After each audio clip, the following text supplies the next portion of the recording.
이번 주에 팔레스타인과 이스라엘의 충돌이 일어났는데 팔레스타인 쪽에서 이스라엘의 핵시설에 로켓포로 공격을 했습니다. 비록 실패로 끝났지만은 원자탄이 폭발했거나 핵이 누출되었더라면 엄청난 재앙이 되었을 것입니다. 핵을 사용하는 것은 서로 공멸하는 것임을 잘 알기 때문에 그런 핵전쟁이 없으리라고 여기는 것은 너무나도 순진한 생각입니다. 히틀러 같은 강인이 언제든 출현할 수 있습니다. 또 절대적인 약자는 절대적인 강자에게 너 죽고 나 죽자 저런 식으로 덤비는 것이 인간인 것입니다. 자금 이곳 캘리포니아에도 500년 만에 가뭄이 닥쳐서 농축산물의 가격이 앙등하고 있습니다. 세차조차 못할 정도까지 되었습니다. 500년에 한 번의 가뭄으로 그치면 다행이지만 수년째 계속되니 큰일입니다. 지구온난화는 과학자들의 예상과보다도 더 빨리 심각하게 진행되는 것 같습니다. 계시록 8장 10절에 햇불이 타는 큰 별이 강과 샘물의 3분의 1 떨어지면 그 물의 3분의 1이 숲처럼 서게 되어서 많은 사람이 죽을 것이라는 예언이 사실은 지금 실제로 성취되어 가는 중인 것입니다.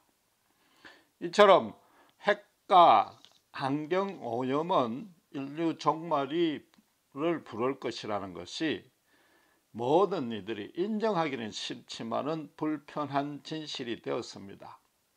그러나 신자는 이런 핵이나 환경오염에 대해서 크게 염려할 필요가 없습니다. 하나님의 신자는 거기에서도 보호해 준다는 뜻이 아닙니다. 핵이나 환경오염은 한 명의 예외 없이 피할 수 있는 자는 없는 것입니다. 신자는 그럴수록 이 환경오염을 줄이고 핵을 추방하는 데 앞장서야 되는 것입니다.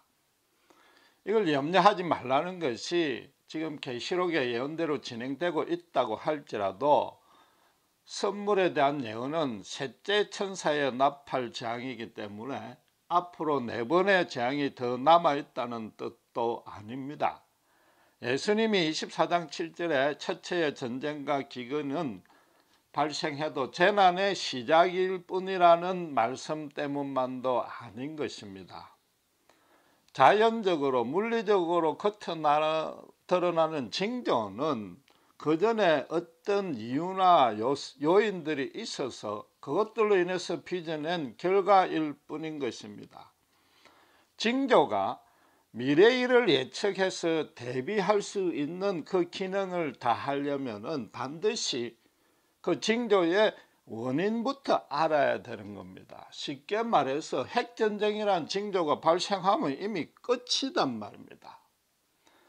종말이 되었던 종말을 예표하는 징조가 되었던 그 원인을 알아야 되는데 그 원인은 간단하게 한 가지입니다.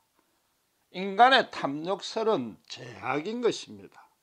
따라서 신자는 이런 각 개인의 재성들이 종합되어 가지고 하나로 뭉쳐져서 어떤 방향으로 일관적으로 흐르는 자기 세대의 영적 조류에 대해서 예민해야 되고 정확하게 분별해야 되는 것입니다. 예수님도 24장에 여러 가지 종말에 대한 징조들을 말씀하셨지만은 그 초점은 신자들로 하여금 영적 흐름에 주목해라고 가르치고 있는 것입니다. 기근과 지진이 재난의 시작이라고 말씀하신 뜻은 1차적으로 그것과 비교할 수 없는 마지막 때에 적그리스도의 엄청난 환란이 있을 것이란 뜻입니다. 거기다가 그런 외적인 환란은 항상 있기 마련이기 때문에 신자들의 관심은 정작 다른 데 두라는 것입니다. 그래서 우리가 지난 2주간 살펴본 대로 예수님은 복음이 모든 민족에게 다 전파되기 전에는 다시 오지 아니한다고 말씀하셨고 마지막 때에는 대규모적인 대도가 일어날 것이라고 경고한 것입니다. 오늘 보신 본문도 그런 동일한 맥락에서 살펴봐야 되는 것입니다. 23절에 우선 그리스도가 여기 있다 저기 있다 해도 믿지 말라고 그랬습니다. 이건 자칭 예수라는 사람들이 이곳저곳에서 출몰했다는 소문이 들리는 정도를 말하는 게 아닌 것입니다. 여기 있다 저기 있다 단정적으로 사람들이 말한다는 겁니다. 모든 사람들이 즉 그리스도가 왔다고 인정하는 단계가 된다는 거죠. 물론 24절에 거짓 선지자들 그리스도들이라고 복수라고 표현되어 있지만 이건 이미 배운 대로 예언의 특성상 원근 통시법을 사용한 것입니다. 모든 시대를 망라하는 것입니다. 그렇다면 당연히 그 안에 마지막 적 그리스도도 포함이 되는 것이고, 그 마지막 적 그리스도가 출현이 가능한 이유도 인간의 탐욕을 교묘하게 이용했기 때문인 것입니다. 만약에 자기를 보여서 하나님이라 그러고 모든 사람들이 그걸 인정하는 어떤 존재가 나타나기 전까지는 종말이 임박한 것이 아니라는 것입니다. 강야나 골방에서 나타난다고 해서 적그리스도가 여럿이 나타나거나 마지막 때에 무슨 신출 기몰해 가지고 이곳저곳에서 무슨 도사처럼 나타나는 것이 아닙니다. 이 말씀은 각각의 장소가 상징하는 의미를 알라는 겁니다. 강야는 유대인들이 전통적으로 메시아가 도래하는 장소로 인식을 하고 있습니다. 그래서 적그리스도는 메시아 흉내를 낸단 말이에요. 모든 사람을 모든 고통에서 구원해 줄 것이라는 명분을 앞세운다는 겁니다. 꼭 강야에서 나타난다는 부분은 아닌 것입니다. 많은 사람을 미혹하게 하려면 그런 사막보다는 오히려 도시에 나타나야 되는 것입니다. 마찬가지로 골방도 좁고 밀폐한 장소이기 때문에 그곳에서 표적과 기사를 실현할 수는 없는 것입니다. 골방에 나타났다는 건 있을 수가 없는 거죠. 적그리스도는 마지막 때에 반드시 공개적인 장소에서 엄청난 대중을 집합해놓고 그걸 조종한단 말이죠. 그런데도 아무리 많은 사람이 따르고 인정한다 해도 그리스도일 수는 절대 없는 이유가 뭐냐 말이죠. 예수님이 재림하는 모습에 그 설명을 비춰 대비해 보라는 거죠. 그러니까 27절에서 31절의 말씀이 따라오는 겁니다. 번개, 해, 달, 별들, 하늘, 구름, 천사 이런 모든 단어들이 예수님 재림을 묘사하고 있습니다. 예수님의 초림 때와는 달리 예수님은 재림은 땅에서 나오지 아니하고 하늘에서 강림하신다는 거죠. 엄청난 위엄과 영광 중에 모든 사람이 동시에 알 수 있는 방식으로 오시는 거죠. 어느 누구도 그리스도가 아니라고 부인할 수 없는 모습입니다. 사람을 미혹하는 모습은 절대 보이지 아니하는 것입니다. 모든 사람이 당장 그 자리에서 두 손 들고 항복할 수밖에 없는 그런 모습으로 오시는 겁니다. 28절에 죽음이 있는 곳에 독수리들이 모일지라는 것은 유대 속담입니다. 예수님이 이 말씀을 왜 인용했는지는 신학자들 간에도 의견이 일치하지 않고 다양한 해석이 있습니다. 그러나 속담의 원래 뜻에 충실해서 그냥 적용하면 될 것입니다. 전쟁을 끝내고 나면 들판에 시체들이 많이 펼쳐져 있고 그때 독수리 떼가 날아오게 마련입니다. 그러니까 마지막 적그리스도 대환란 이후에 그런 모습이 보일 때 예수님이 재림한다는 것이고, 또 하나는 30절에 보시면은 모든 족속이 통곡하게 된다는 겁니다. 예수님이 재림하면은 불신자들도 당장에 인간을 심판하러 왔구나 알 수 있는데 회개할 시간과 여유는 더 이상 없어지는 것입니다. 오시자마자 정확하게 단번에 양과 염소떼를 나누니까 땅을 치고 후회해도 이미 늦었다는 의미인 것입니다. 예수님이 강림하시는 모습이 어떨까 구체적으로 해석할 시도할 필요는 없습니다. 우리의 상상을 초월할 것입니다. 예컨대 천사들의 나팔 소리, 큰 호령 소리 가운데 오신다 하는데 전 지구인들이 동시에 들을 수 있다면 그게 얼마나 큰 소리일까? 상상할 필요 없는 거죠. 과학적으로 따지면 그 정도 큰 소리면 모든 사람의 고막이 그냥 터져버립니다. 인간의 귀가 모든 소리를 들을 수는 없습니다. 개미가 기어가는 소리도 못 듣고 제트기가 음속을 돌파하는 소리는 들리는데 그 이상 넘어가면 들리지 않습니다. 모든 소리가 다 들리면 인간의 신경이 너무 곤두서고 불안해서 한시도 제대로 살 수 없습니다. 하나님은 인간을 인간으로서의 역할에 충분할 수 있도록 완벽하게 창조하신 겁니다.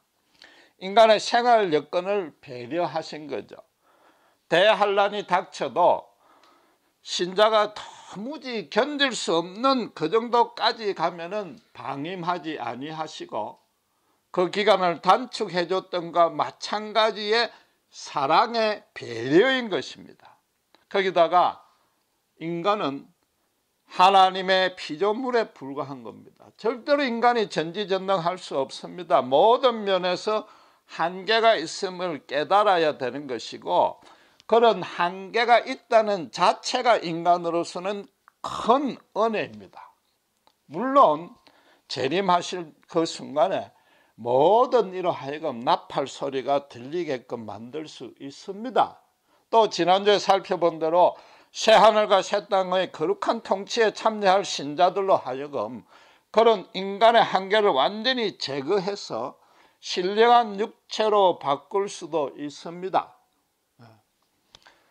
얼마 전에 빌리 그레엄 목사의 아들인 프랭클린 목사가 이런 말을 했습니다. 예수님이 지금 강림하신다면은 이 스마트폰, SNS가 전 세계에 실시간으로 중계를 하기 때문에 모든 이들이 한눈에 알 수 있다고 그랬습니다. 앞으로 과학이 더 발달한다면 예수님이 어떤 면에서는 초자연적인 능력을 발휘 안 해도 순간적으로 아는 것입니다. 이 참 심각한 얘기입니다. 지금 이후로는 예수님이 언제든지 강림할 수 있고 그 말은 또 이 본문이 문자적으로 달성된다는 의미입니다. 또 구름은 중에 강림하시는데 모세가 시내산에서 하나님의 율법을 전수받을 때나 솔로몬 성전을 봉헌할 때에 그 지성소에 구름이 가득 찼습니다. 이 구름은 하나님이 임재하시고 현현하시는 것을 상징하는 성경의 그림 언어입니다. 이걸 가지고 동화처럼 천사가 구름을 타고 다니는 식으로 강림한다고 상상할 필요는 없는 것입니다. 지금 예수님이 마지막 적그리스도와 당신을 대조해서 그걸 구별하는 기준을 뭘로 지금 말씀하십니까? 적그리스도가 아무리 큰 능력으로 온갖 신기하고 화려한 표적과 기사를 발휘할지라도 땅 위에 있는 인간에 불과하다는 겁니다. 사단이 직접 인간의 모습으로 변장했다 할지라도 여전히 하나님의 통제 아래 있는 하나님의 피조물일 뿐이라는 것입니다. 아무리 하나님처럼 보이려 해도 절대 하나님이 아니라는 겁니다. 지금 예수님이 적그리스도가 인간이고 당신이 하나님이란 것은 어지간한 신자라면 상식적으로 알 수 있습니다. 정작 본문에서 예수님이 대조하려고 하는 내용은 따로 있습니다. 23절을 다시 한번 보시죠. 그 첫 마디가 사람이 너희에게 그리스도가 나타났다고 말할 것이라고 합니다. 불신자와 신자를 지금 대조하는 것입니다. 예수님이 종말에 관한 이 감람산 강화를 어떻게 해서 시작했습니까?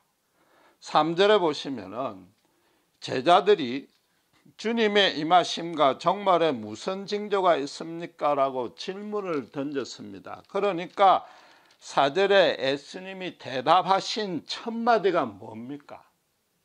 첫 마디는 가장 중요한 내용입니다. 가장 강조하고 싶은 내용이고 절대 잊지 말라는 내용입니다. 그 첫 마디가 너희가 누구예요?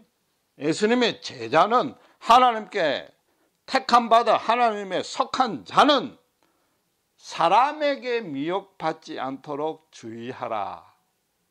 이 말씀으로 시작한 겁니다. 모든 사람이 적그리스도에게 다 넘어갈지라도 너희 택한 자들은 달라야 한다 이거죠. 적그리스도가 하나님처럼 보이게 되는 까닭도 사람이 믿음이 없고 불신자가 영적으로 어리석기 때문이라는 겁니다. 사람을 속이는 게 사람이라는 겁니다. 참 하나님이신 예수님은 사람을 속이지 않는다는 거죠. 절대로 그런 법이 없다는 겁니다. 그러니까 하나님만 제대로 알고 있다면 사람에게 넘어갈 수가 없다는 거죠. 사람들이 적그리스도에게 미혹되는 이유가 무엇이겠습니까? 오직 두 가지뿐입니다. 첫 번째는 개인으로 하여금 형통하고 안일하게 하고 어떤 쾌락을 준단 말이에요. 그쪽으로 유익을 주기 때문이고, 두 번째는 아주 가공할 만한 기괴한 능력을 가지고 공포심을 조장하는 겁니다. 그런데 사탄은 여러분 절대로 어리석지 않습니다. 뱀처럼 간교합니다.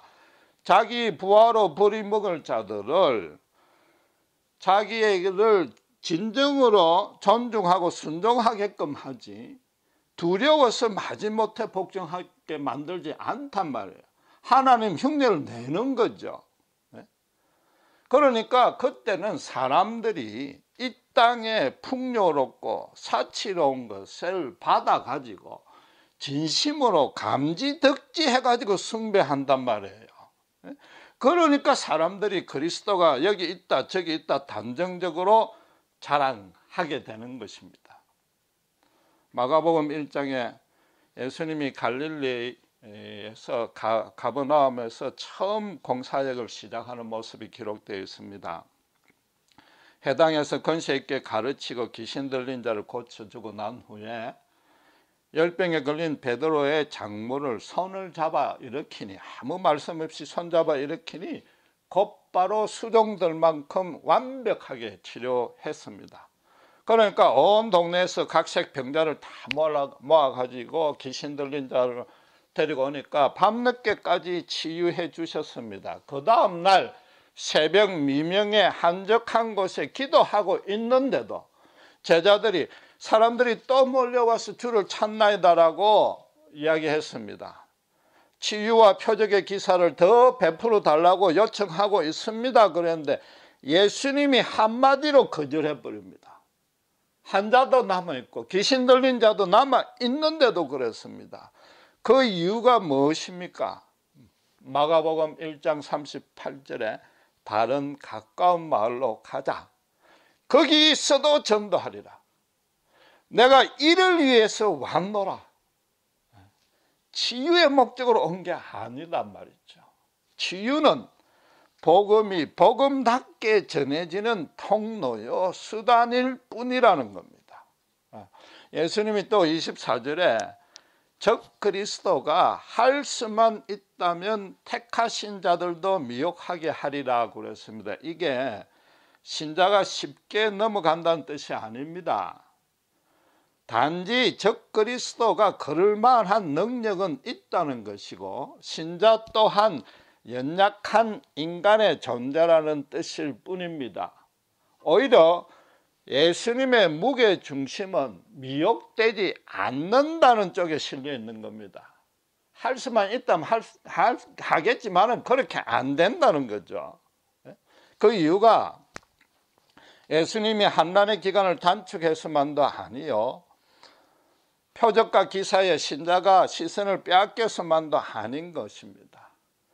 신자란 예수님이 이 땅에 오신 목적을 아는 것입니다. 그 목적에 자기가 반응을 한 것입니다. 질병 치료나 현실에 형통하려고 오신 것이 아니라 죄를 구원하러 오시고, 표적과 기사는 그 복음을 전하고 하나님의 영광을 드러내기 위해서만 사용했다는 것을 신자는 안단 말이에요. 그러니까 요한복음 20장 21절의 말씀대로 그 많은 표적과 기사는 당신을 그리스도로 믿게 하고 그 이름에 힘이 돼서 생명을 얻게 하기 위해서 했단 말이에요. 마지막 때에 신자가 적그리스도가 아무리 표적과 기사를 많이 드러내도 그게 사람의 개인의 유익만을 위하는 모습이고 예수님의 이름은 높여지지 아니하고 하나님 나라가 확장되는 모습이 없고 그런 쪽으로 아무런 기여가 없다면은 당장에 가짜라고 분별할 수 있다는 것이죠. 지금도 마찬가지입니다. 교인들이 정욕으로 구하면 얻을 것을 생각하지 말라고 성경이 선포하고 있지 않습니까? 믿음을 자기 개인의 출세와 영달에 사용하는 것은 예수님이 말씀하신 불에 태울 쭉정이에 불과한 것입니다. 그런 쭉정이들이 마지막 때에 가서 알곡을 적그리스도에 고발하는데 더 앞장서게 될 것이라고 지금 말씀하시는 거죠. 적그리스도가 전반에는 신자들에게 해유하는 작전을 쓰다가 그게 먹히지 아니하면은 후반에 가서 두 번째 핍박하고 공포심을 심어줄 겁니다. 엄청날 것입니다. 그걸 신자가 끝까지 견딜 수 있는 게 끈기와 담력과 용기와 의지적인 믿음도 필요하지만 사실은 그게 아니단 말이에요.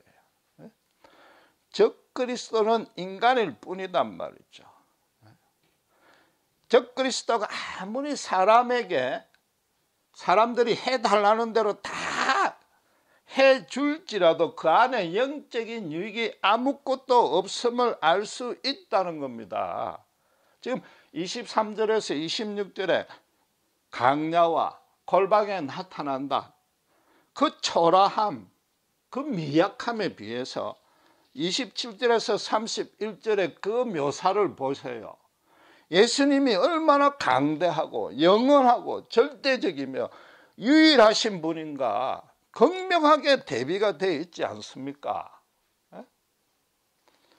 사람에게 미혹받지 말라는 것은 이런 뜻입니다. 적그리스도는 사람이단 말이에요. 그러니까 사람의 몸밖에 못 죽인다는 겁니다. 사람의 영혼은 절대 손댈 수 없다는 겁니다. 지금 예수님이 재림하시는 모습은 우주 전체를 물질계와 영계의 주인으로서 통치자로서 절대자로서 오시는 겁니다. 그래서 몸과 영혼을 함께 멸할 수 있는 분으로 오기 때문에 그 예수님을 공포심으로 무서워하는 것이 아니라 경외심으로 두려워하라는 거죠.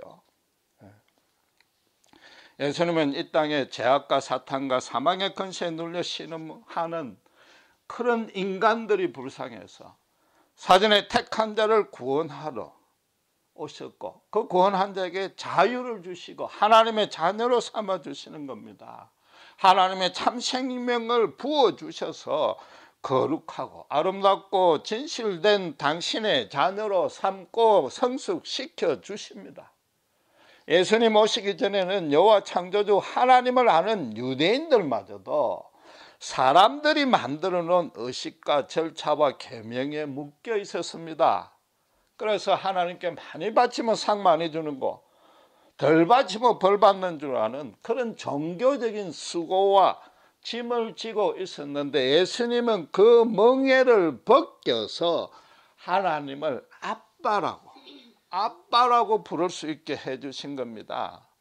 하나님은 절대로 어떤 정해진 규칙으로 인간을 통치하는 그런 기계적인 하나님이 아니라는 거죠. 그냥 놔두고 방치하는 하나님이 아니라는 걸 알게 해주는 것입니다. 예수님은 이 땅에 오신 것이 하나님의 참모습을 보여주시려 오신 것인데, 인간들이 세상에서 판단하는 그 기준들은 하나님에게 전혀 단 한치도 영향을 미치지 아니한다는 진리를 보여주시러 온 겁니다. 그러니까 창기와 세리와 가부와 문둥병자와 귀신 들린 자들을 있는 모습 그대로, 문둥병자 얼굴에 손을 대는 모습으로 하나님의 사랑을 보여주신 것입니다. 하나님은 절대로 외모로 판단하지 아니하시고 그 중심을 보시는 것을 알게 해주셨고, 그 사랑에 항복한 신자들 또한 성령이 오셔서 사람을 외모로 판단하지 아니하고 중심으로 볼 수 있는 자로 바꿔주시는 겁니다. 사람과 사람끼리도 영적인 교통이 가능케 만들어 주시는 겁니다. 그래서 적그리스도에게 미혹된다는 것은 적그리스도 자체의 외모에 그 외모만 가지고 판단했으니까 넘어가는 거죠. 적그리스도가 허수아비라는 걸 모르는 겁니다. 사람에게 미혹된다는 것은 사람들 사이에 눈치, 체면, 위신만 보는 사람들이 그렇게 넘어간다는 겁니다. 신자는 외모를 보지 아니고 중심을 보기 때문에 사람 사이에 어떤 위치, 체면 따질 거 없게 된 것입니다. 왜?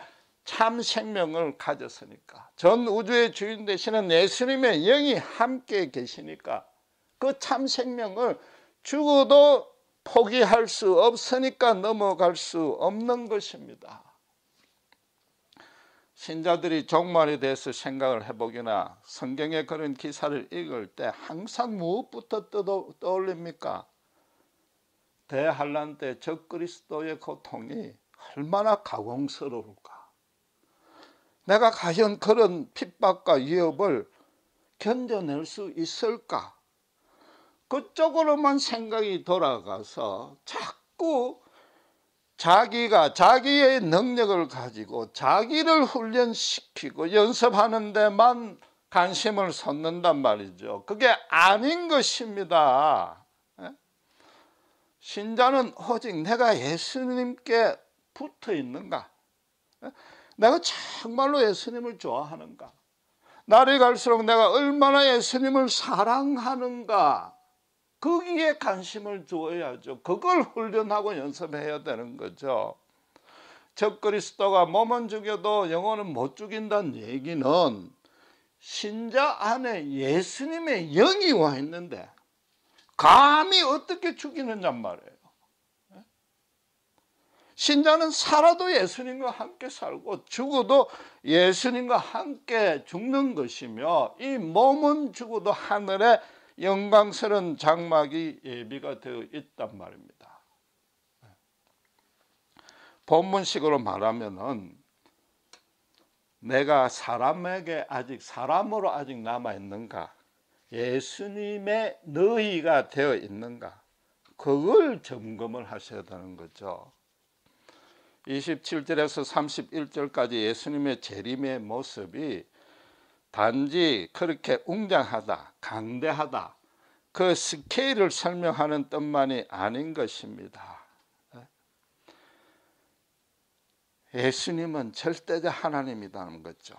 그 하나님이 이 땅의 모든 족속들로 하여금 통곡해 만드는 그 날이 반드시 있을 것이라는 얘기죠.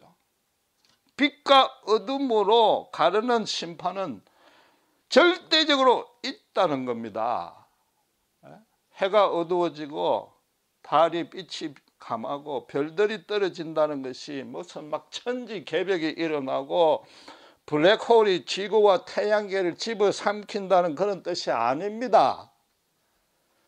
태양이 어두워진단 말이에요. 달이 빛이 감한단 말이에요.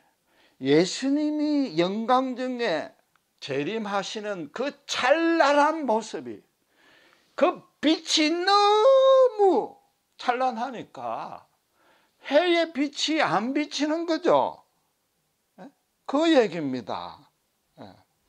거기다가 그런 빛으로 오시는, 빛을 주관하시는 주님이 그때까지 흑암의 권세에 굴복한 자와 세상의 빛으로 오신 당신의 밝음에 참여한 자를 정확하게 구분하겠다는 겁니다. 택하신 자를 사방에서 모은다고 그랬습니다. 이 끝에서 저 끝까지 택하신 자는 단 한 명도 안 빠뜨리고 반드시 모은다는 겁니다. 그래서 그로 하여금 인간으로서 참 인간, 하나님이 창조하셨을 때 그때 소망하시고 계획하셨던 모습으로 회복시켜 주실 것이고, 새하늘과 새 땅에서 도무지 말로도 표현할 수 없는 완전한 사랑을 누리게 해 주신다는 뜻입니다.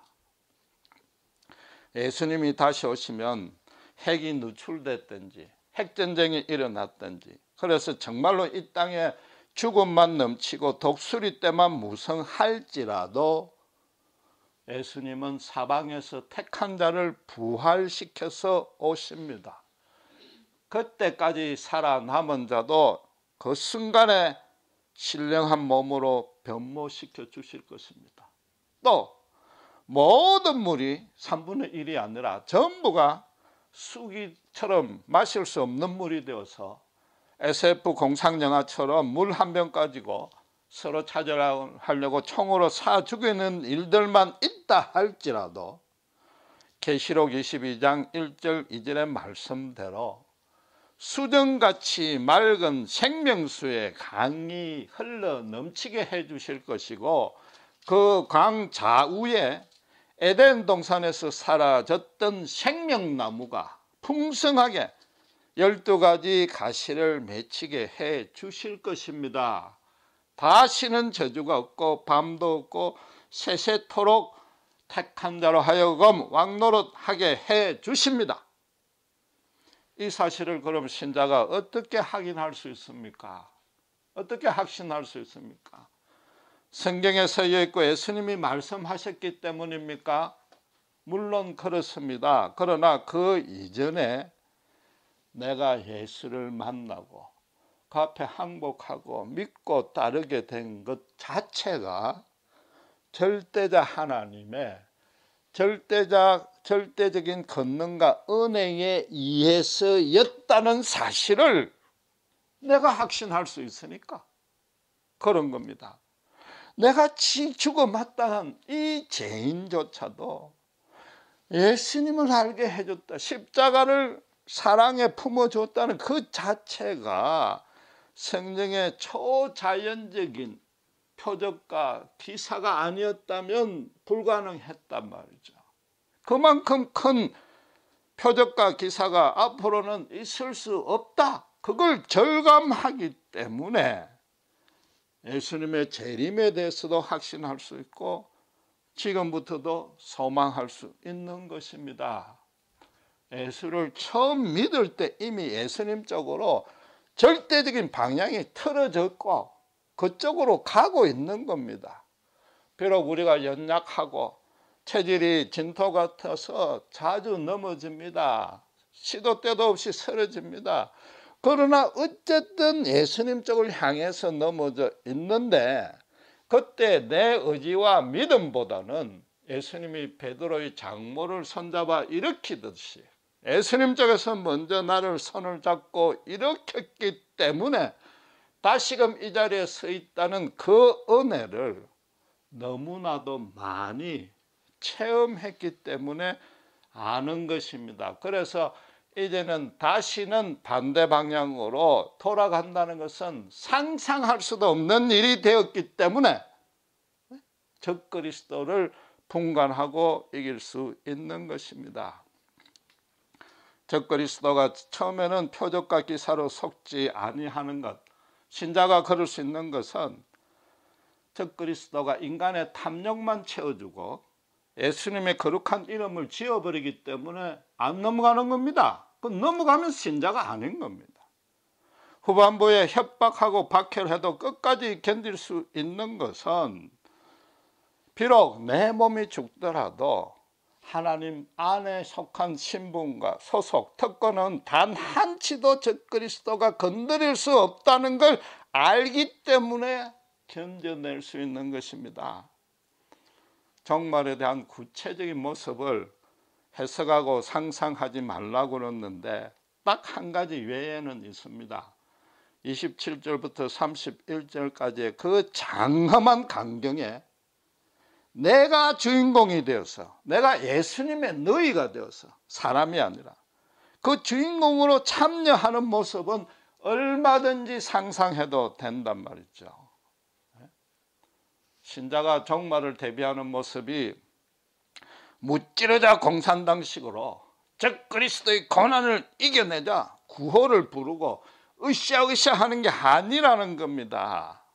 오늘 현재 지금 이 순간 이 자리에서 예수님의 사랑과 은혜를 누리고 있으면, 말씀과 기도로 그분을 더 깊이 알아가고 있으면, 그리고 그 사랑을 주위에 나눠주고 있으면, 날로 주님 쪽에 가까이 가고 있으면은 당연히 어떻게 됩니까? 적그리스도와의 거리는 점점 더 멀어지는 겁니다. 그게 종말을 준비하는 자세인 것입니다. 다른 말로 이야기하면은 나의 이 탐욕스러운 재성을 죽이면 죽일수록 예수님께 가까이 가는 것이고, 적그리스도는 얼마든지 멀어지고 이길 수 있다는 것입니다. 기도하시겠습니다.